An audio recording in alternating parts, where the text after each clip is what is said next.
Hello everyone. I have a question for you. When you first see a spider, what's the first thing that comes to mind? Is it kill it? Burn it? Burn the house down because you tried to kill the spider but it got away and now you don't know where it went? Well, you wouldn't be the first person to think that, and definitely not the last. But I do hope that I would be able to convince you to maybe consider catching and releasing the spider instead of killing it. And in order to convince you to do so, we're going to be talking about why we want to kill something so much smaller than us. We're going to talk about why you shouldn't kill the spider, and also the benefits of catching and releasing the spider. Before I start to discuss why we shouldn't kill spiders, let's go over the why. Why we shouldn't kill them. The first reason, in my opinion, would be generational fear. And according to Rosie at Science Communications, long ago, thousands of years ago, our ancestors had to deal with spiders that were much more dangerous than the ones that we have today. They were much more venomous. They were much more aggressive.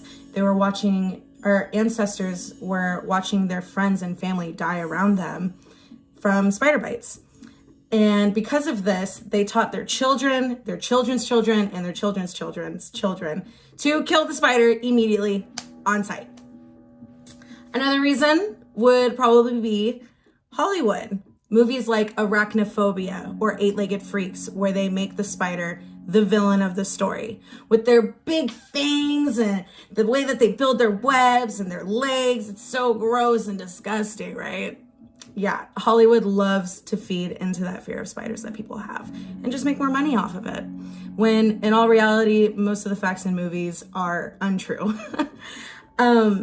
And I think that the third reason as to why people are so scared of spiders is because of personal experience. I do believe that most of you know someone who has gotten bitten by a brown recluse and you saw the results. Your mom has a friend who got bit by one, or your aunt's friend got bit by one. And because of that, we tend to group all of the spiders together. We group brown recluse and black widows with every single spider. And that's just not the case. So now that we have gone over the psychology behind the fear of spiders, let's go over maybe why we should let them live. One of the reasons being pest control. According to Chris at Fauna Facts, spiders eat up to 5 to 7 insects a day. You ever wonder where that pesky little fly went that was bugging you in your house? A spider ate it. The spider saw that the fly was bugging you and the spider was like, nope, you're not bothering him anymore. Something that I really want you all to absorb from this speech would be the types of spiders that you are going to find inside of your house, and how most of them are going to be non-venomous and not going to cause you any harm. And I'm going to show you 2 examples of the spiders. One of them being a spider that is often mistaken to be a brown recluse because they are brown. What I have here is a wolf spider. And as you can see, they have brown and black markings, and they are very hairy. They are very hairy spiders. And just to show you a comparison of what a brown recluse looks like, I have a photo of a brown recluse. As you can see, they are mostly brown, very long legs, not hairy at all. And here you can see that they have a cello or violin shape on their abdomen. Another spider that you can find in your house, and my personal favorite spider, would be the jumping spider, otherwise known as the puppies of arachnids.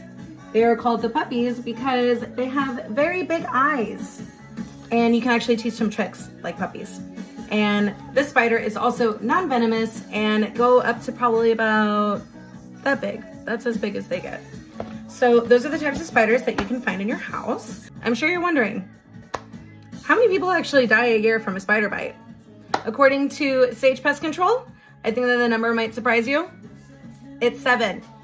7 people die a year from a spider bite.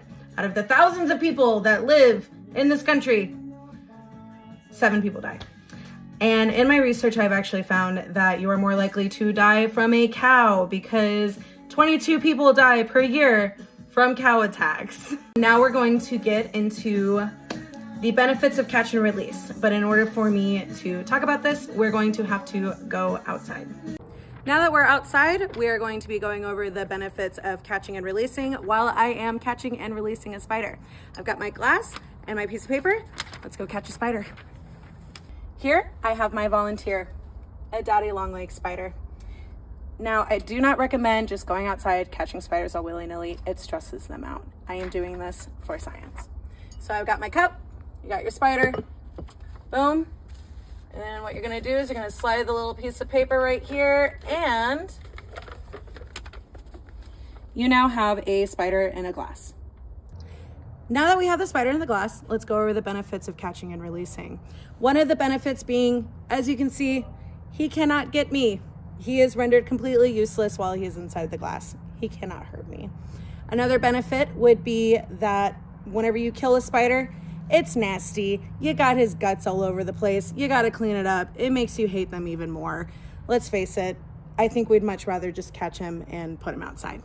And speaking of putting him outside, let's put him back inside of his home. Now we are going to put him back into his home.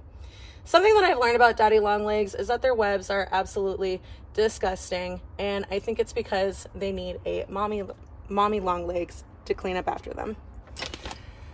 So not only does catching and releasing benefit the spider, but it also benefits you as a person as well, because it helps you grow, because you are showing empathy to something that is so much smaller than you.